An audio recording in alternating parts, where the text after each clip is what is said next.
ಕನ್ನಡ ಚಿತ್ರರಂಗ ಕಂಡ ಅತ್ಯದ್ಭುತ ಕಲಾವಿದ ಅಂದ್ರೆ ಅದು ಡಾಕ್ಟರ್ ರಾಜ್ಕುಮಾರ್. ಡಾಕ್ಟರ್ ರಾಜ್ಕುಮಾರ್ ಅವರು ಇಂತಹ ಪಾತ್ರ ಮಾಡಿಲ್ಲ ಎಂದಿಲ್ಲ. ಬಾಂಡ್, ಸಮಾಜಕ್ಕೆ ಒಂದೊಳ್ಳೆ ಸಂದೇಶವನ್ನ ತಲುಪಿಸುವಂತಹ ಚಿತ್ರಗಳನ್ನ ಮಾಡಿದ್ದಾರೆ ಅಂದ್ರೆ ಅದು ತಪ್ಪಾಗಿರ್ಲಿಕ್ಕಿಲ್ಲ. ಅದರಲ್ಲೂ ಅವರಿಗೆ ಐತಿಹಾಸಿಕ, ದೈವಿಕ ಸಿನಿಮಾಗಳನ್ನ ಮಾಡೋದೆಂದ್ರೆ ತುಂಬಾ ಇಷ್ಟ. ಇವತ್ತು ಡಾಕ್ಟರ್ ರಾಜ್ಕುಮಾರ್ ಅವರ ಹುಟ್ಟುಹಬ್ಬ.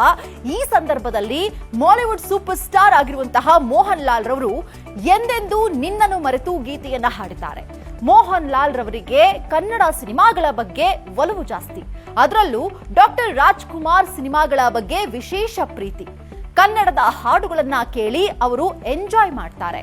ಇದಕ್ಕೂ ಮೊದಲು ಅವರು ಎಂದೆಂದೂ ನಿನ್ನನ್ನು ಮರೆತು ಬದುಕಿರಲಾರೆ ಹಾಡನ್ನ ನೋಡ್ತಾ ಆನಂದಿಸಿದಂತಹ ವಿಡಿಯೋ ವೈರಲ್ ಆಗಿತ್ತು.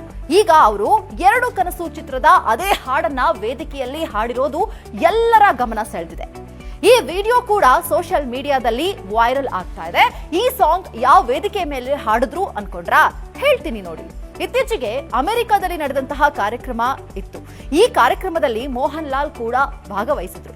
ವೇದಿಕೆಯ ಮೇಲೆ ಲೈವ್ ಆಗಿ ಹಾಡನ್ನ ಹೇಳುವುದರ ಮುಖಾಂತರ ಕನ್ನಡ ಅಭಿಮಾನವನ್ನ ಮೆರೆದಿದ್ದಾರೆ. ಜೊತೆಗೆ ಮೋಹನ್ ಲಾಲ್ ರವರಿಗೆ ರಾಜ್ಕುಮಾರ್ ಕುಟುಂಬದ ಬಗ್ಗೆ ಇರುವಂತಹ ಗೌರವವನ್ನ ಇದು ತೋರಿಸುತ್ತೆ. ಈ ಹಿಂದೆ ಮೋಹನ್ ಲಾಲ್ ಅವರು ಪುನೀತ್ ರಾಜ್ಕುಮಾರ್ ಅವರ ಸಿನಿಮಾ ಮೈತ್ರಿ ಸಿನಿಮಾದಲ್ಲೂ ಕೂಡ ನಟಿಸಿದ್ರು. ಇದೆಲ್ಲವನ್ನ ನೋಡಿದ್ರೆ ಮೋಹನ್ ಲಾಲ್ ರವರ ಕನ್ನಡ ಮತ್ತು ರಾಜ್ಕುಮಾರ್ ಕುಟುಂಬದ ಬಗ್ಗೆ ಇರುವಂತಹ ಅಭಿಮಾನ ಎಂಥದ್ದು ಎಂಬುದನ್ನ ತೋರಿಸುತ್ತೆ.